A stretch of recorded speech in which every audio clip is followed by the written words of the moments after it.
Saint Francis was already kneeling when the warning came. It was not a voice. It was not a vision. It was a resistance. The moment he began to pray for the dying man, something within him tightened, firm, unmistakable, deliberate. Francis stopped mid-sentence, breath caught between words. He had learned to recognize this feeling. It meant do not proceed. Francis lowered his hands slowly. Around him, the brothers continued their prayers, unaware. The man on the bed gasped softly, each breath weaker than the last. Time was thinning. Francis remained still. "Lord," he whispered inwardly, "why not?" The resistance did not lift. Instead, it deepened. Francis felt it then, not anger, not judgment, but finality. This soul was not asking for prayer. It was hiding from it.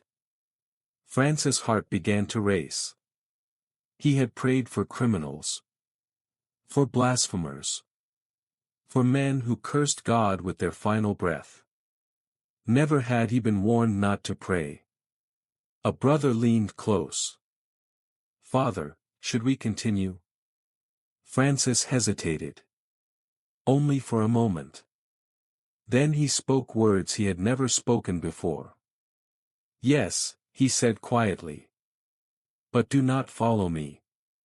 The brothers froze. Francis placed his hand gently on the man's chest. And prayed anyway. The moment he did, the room changed. Not violently. Not visibly.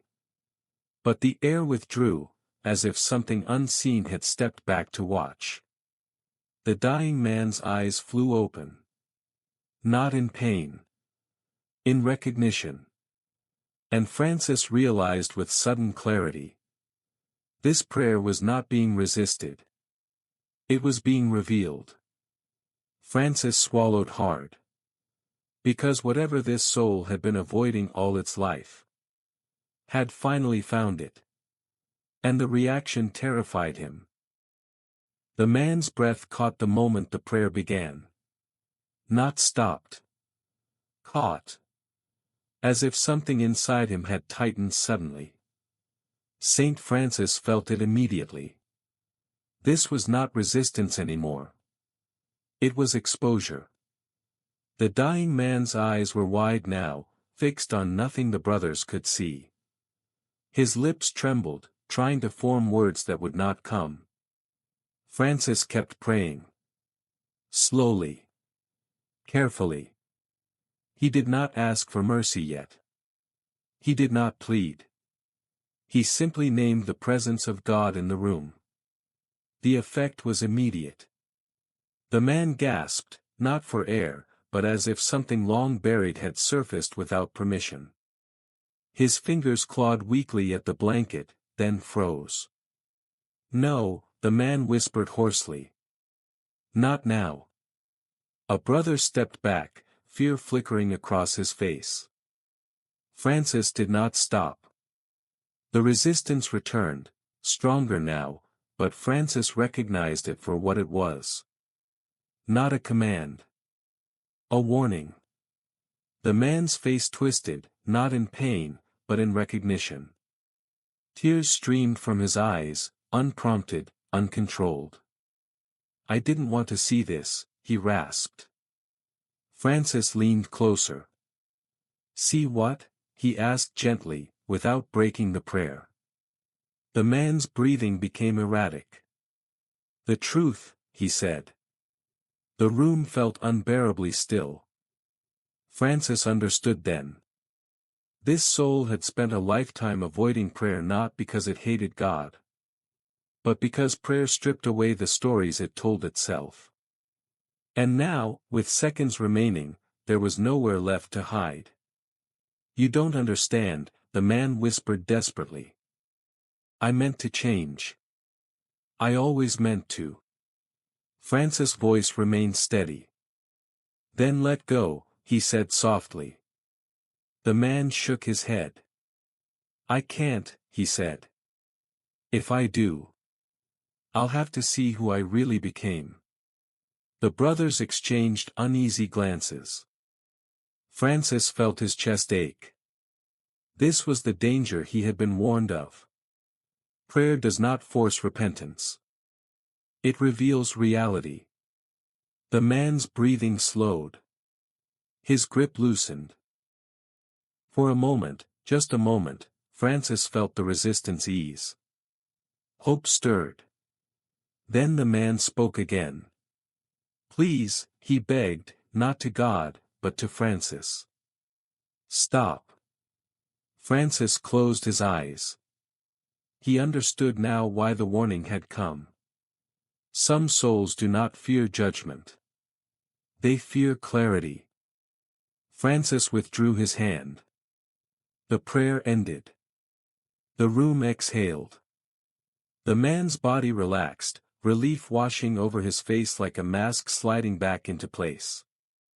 His breathing steadied, shallow, final. The resistance vanished. Francis opened his eyes, heart heavy. The man died moments later. Quietly. Afterward, the brothers sat in silence, shaken. One finally whispered, Father, what just happened? Francis did not answer immediately. When he did, his voice was low. Prayer is an invitation, he said. Not a guarantee. He stood slowly. Some souls reject God their entire lives, he continued, not by hatred, but by avoidance. And when prayer finally reaches them, he said, it feels like exposure, not comfort. The brothers said nothing. Francis left the room before dawn. From that night on, he prayed differently. He no longer assumed prayer would always be welcomed. He understood now why some resist it. Because prayer does not merely ask God to come closer. It asks the soul to stop running. Francis did not return to the chapel that night. He walked instead, slowly, along the outer path of the monastery, where the stones were uneven and the dark pressed close. The sky above was clear, indifferent, filled with stars that offered no explanation. He felt older. Not in body. In understanding. He stopped beneath an olive tree and finally allowed the question to surface. Lord, he said quietly, why warn me, if you would still allow me to pray? The night offered no answer at first. Francis waited.